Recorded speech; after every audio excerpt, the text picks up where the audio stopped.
नमस्कार। मैं डॉक्टर अजय कुमार झा आपके साथ अपने इंडिया पॉलिटिक्स 2 पर इंडिया पॉलिटिक्स पार्ट 2 जो मेरा ये चैनल है, आज का मेरा विषय है अपोजिशन यूनिटी पर। तो हम लोग बात करते रहे हैं, पर आज एक दूसरी यूनिटी की बात करना जरूरी है। पर मैं इससे आगे बात करूं, आपसे मेरा एक रिक्वेस्ट है कि काइंडली हमारे इस चैनल को ज़रूर सब्सक्राइब कर लें।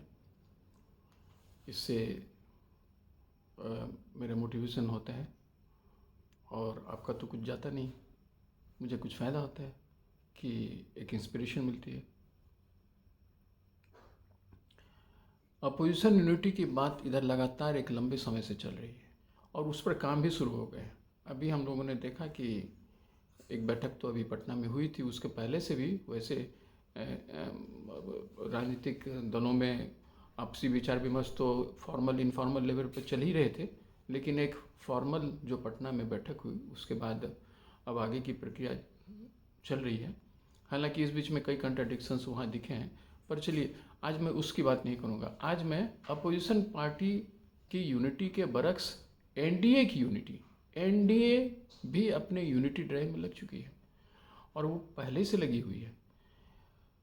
लोगों को पता हो या ना हो, परंतु दिख तो यही रहा है और लग ऐसा रहा है कि एनडीए भी अपनी यूनिटी की तैयारी और मुहिम में कुछ समय से लगी हुई थी और वो अब मुखर होकर के और बिल्कुल साफ साफ दिखना शुरू हो रहा है। कई छोटी छोटी पार्टियां जो साथ मिलकर के मोदी जी के चुनाव लड़ी थी और बीच में वो ड्रिफ्ट अवे कर गई थी, थोड़ा बाहर निकल गई थी, अब उन्हें फिर से वापस साधने की कोशिश हो रही है और उसमें एनडीए सफल होती जा रही है। एक लंबी तैयारी है और उस तैयारी में हर स्टेट में क्या स्थिति है उसके नज़र ये तैयारियां चल रही हैं। अभी हम लोगों ने पहले ही देखा कि महाराष्ट्र में एक तरह से शिंदे गुट का जो शिवसेना है वो तो पहले ही आ चुका है। अब शरद पवार जी की पार्टी में भी मुझे तो लग रहा है कि डिवीज़न के आसार हैं और अगर डिवीज़न अगर ना भी होंगे तो वहाँ से इन्हें समर्थन मिलेगा कुछ लेवल से एनडीए को, ऐसा लग रहा है। अजित पवार जी जिस तरह से बहुत खुश संभवतः है नहीं। ये तो उधर की बात हुई। फिर हम अगर बिहार में आए तो बिहार में हम लोगों को पता है कि किस तरह से जो इनका महागठबंधन था, महागठबंधन में ही सेंध लगा।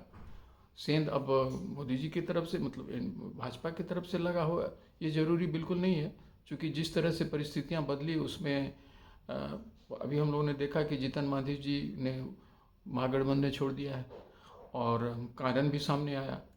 उन्होंने जैसा कि कहा कि उनके ऊपर दबाव बनाया जा रहा था जनता दल यू में शामिल होने को, परंतु इसने एक अच्छा आउटलेट दे दिया जीतन मांझी जी को, जिसे वो हम पार्टी के एब्रिविएशन में लोग जानते हैं। वो अब तो उसने बिल्कुल खुल करके अपना समर्थन और एनडीए के साथ जाने का स्टेटमेंट भी जारी कर ही दिया है। जीतन मांझी जी ने खुद ही कह दिया है।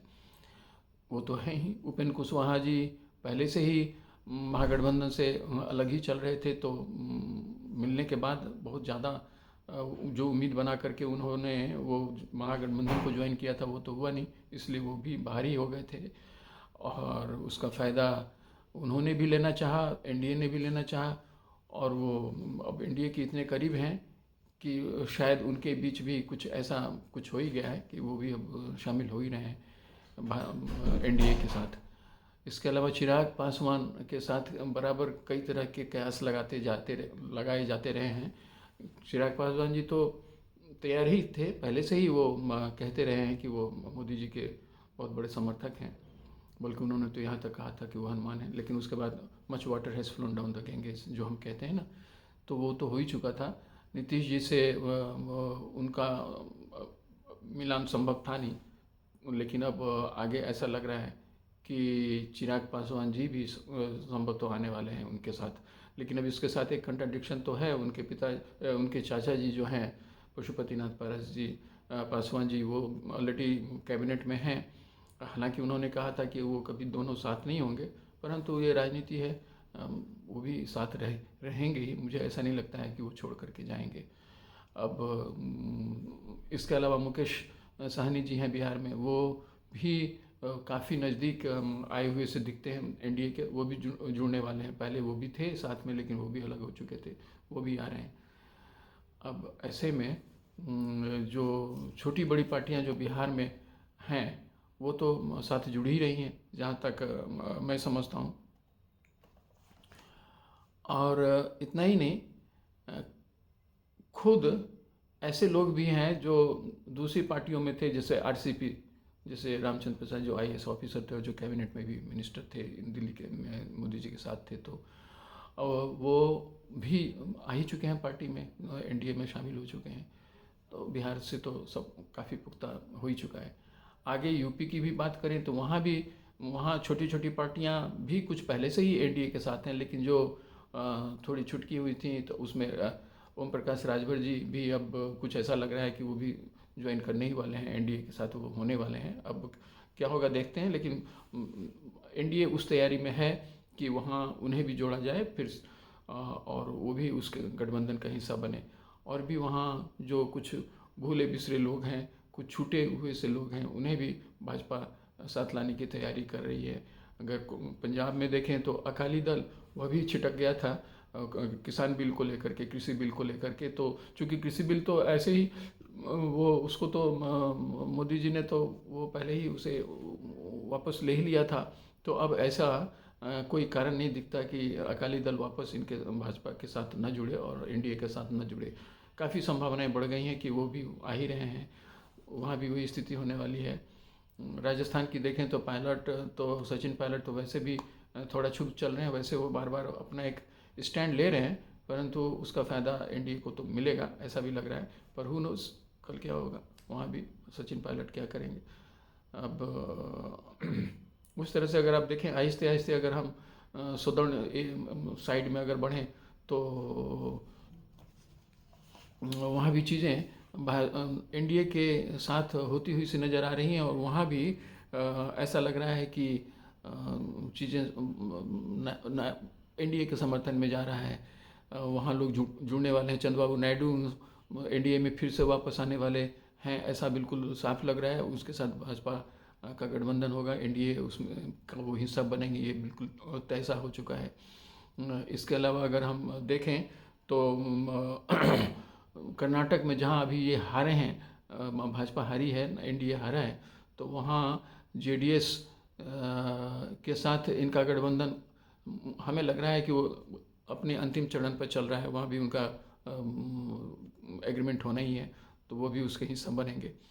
और ये एक बहुत पावरफुल सपोर्ट बेस एनडीए को मिलेगा, ये बात तो तय मानिए कर्नाटक में।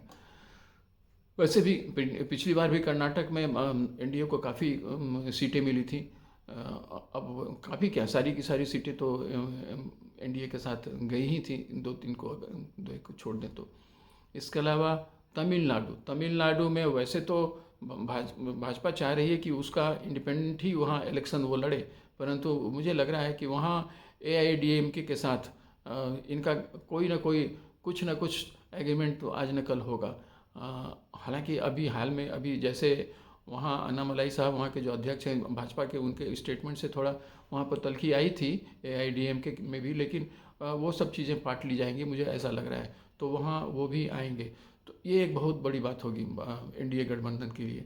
और अभी तो और भी बहुत कुछ होने हैं। और जिस तरह से महागठबंधन, बिहार की बात छोड़ दें, आगे ऐसे यूपीए की बात लें और राष्ट्रीय स्तर पर देखें तो जहाँ जहाँ कुछ और अपोजिशन की सरकारें हैं, वहाँ जिस तरह से रिफ्ट हैं आपस में, जैसे बंगाल में कांग्रेस और ममता जी की तृणमूल कांग्रेस में, इसके अलावा खुद कम्युनिस्ट पार्टी के साथ भी वहाँ स्थिति ऐसा है कि ये सब अलग अलग ही चलेंगे।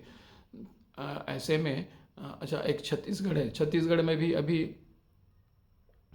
वैसे तो स्थिति काफ़ी मजबूत है, पर और ख़ास करके अभी वहाँ डिप्टी चीफ मिनिस्टर के रूप में जो विशुद्ध नेता थे उन्हें तो शामिल कर ही लिया गया है, तो वहाँ की बात अभी मैं नहीं कर सकता हूँ। लेकिन जो राष्ट्रीय स्तर पर जिस तरह से चीज़ें बढ़ रही हैं उसमें हमें लग रहा है कि अब एनडीए का कुनबा भी बढ़ेगा और एनडीए का भी यूनिफिकेशन या उस तरह से अपोजिशन पार्टी की जो यूनिटी की बात हम कर रहे थे, अब एनडीए की यूनिटी भी बिल्कुल साफ साफ दिख रही है।